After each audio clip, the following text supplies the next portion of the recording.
When you're making a stir fry, if you're using a non-stick skillet and filling it with too many ingredients, you're doing it all wrong. So non-stick cookware is the worst cookware to use when you're stir frying. Ingredients, especially meat, will not caramelize correctly. The second biggest mistake people make is they use wet vegetables. That excess moisture is going to turn your stir fry into a braise. You'll actually hear the sound of the stir frying go down to a little.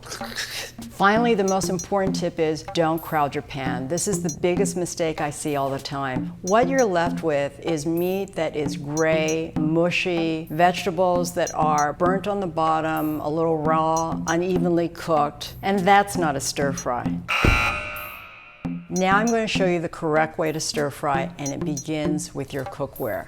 My favorite pan is a 14-inch carbon steel wok. Larger woks will be harder to heat on an American stove, and smaller woks will crowd your ingredients. Make sure you get a flat bottom so it sits closest to the heat and will heat faster, and look for a wok that has wooden handles. You'll appreciate the fact that you don't need pot holders to handle those hot metal handles. Here I'm going to be making ginger beef with vegetables, a super easy stir fry. When you cut your vegetables, cut them with the same thickness. That way when they stir fry, they'll cook up evenly. Cut the beef in even slices, just like the vegetables, but you also need to remember that the meat needs to be cut across the grain.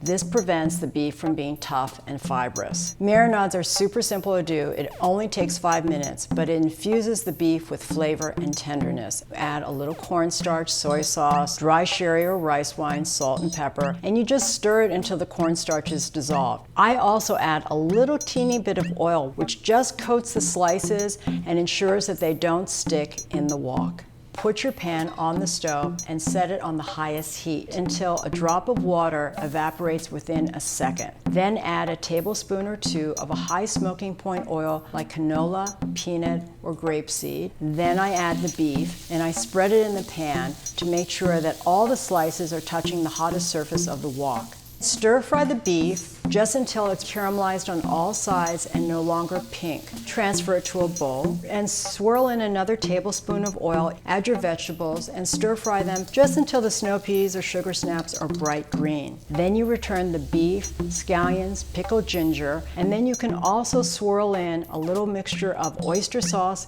and dry sherry. That's your sauce. And stir fry for about another minute just until the beef is done. If you've done all these things, you'll have beef that's caramelized, tender, and vegetables that are sweet and crunchy. This is exactly what a great stir fry should be.